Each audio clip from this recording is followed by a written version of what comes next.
That's right, guys. Time to unbox the Raspberry Pi 4 8GB model. This is the Canakit.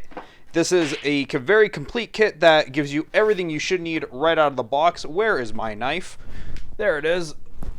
This is going to be a relatively quicker unboxing, but still very detailed. These Pis have become so popular in the last 5 years.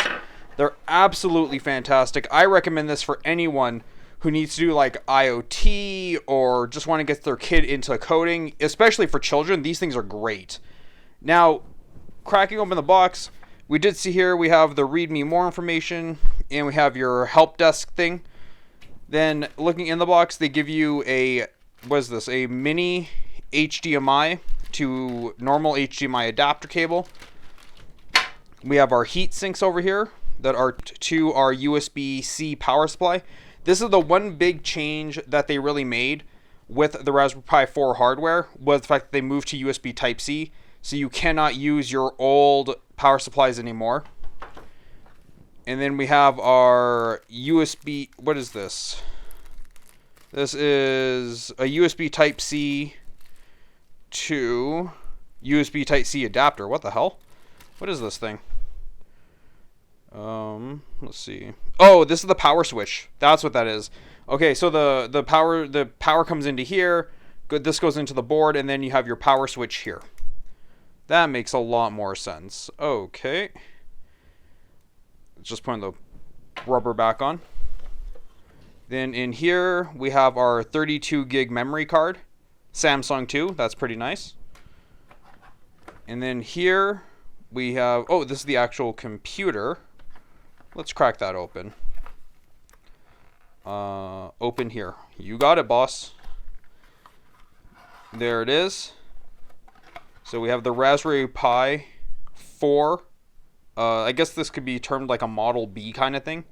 But as you can see, we have two USB Type 2s, two USB Type 3s, and a gigabit Ethernet port, along with all of our other accessories, our pinouts, and all of our little adapter areas.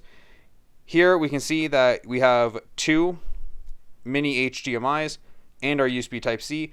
This is capable of supporting 4K resolutions on monitors, so that's pretty pog. Let's put this back in the box and put that right over here. And then here we have our SD card adapter. This just lets you attach it to your computer. And what's here? We got our fan for cooling the CPU. So right over here we got our fan. Put the heatsink on top, and this goes onto the case, which blows down. And speaking of the case, we have our case here. And on our case, all the appropriate I/O are there. Let's see. USB type, what is this? This should be USB Type 2, USB Type 3, and our network. Yeah, that's definitely that, because here are the mini HDMIs and the USB Type-C. As you can see, it's all really nicely labeled, so that's always pretty good. Take it out. You can mount the fan right there. Here are clips for the fan. And finally, we got our quick start guide, wherein we are told how to set up our Raspberry Pi. So we can get the updates off the canakit.py. Here's our entire layout of what's on the board. Raspbian Buster, which is the, what is this? Buster is the latest release of Raspbian. Okay, so it's just the OS. Man, I started off on something else, not Buster, that's for sure. Wi-Fi configurator. Getting started with the electronics. So it tells you all about resistors and ohms. That's pretty neat. GIO port in Python. This is actually a really handy kit. This is a manual, I mean. Oh, it even shows you how to set up a breadboard. Yo, that is poggers as all get out. That is awesome. And here we have the pinout. This is actually a very useful diagram to always keep around if you're ever working with these. These are super duper useful. In fact, I might definitely keep the manual just for that. And then we got our appendix. And that's it. So there you guys have it. That is the Canakit for the Raspberry Pi 4. It's relatively cheap, actually. This whole kit with the memory card only cost me 168 Canadian, which is probably about maybe 120 American.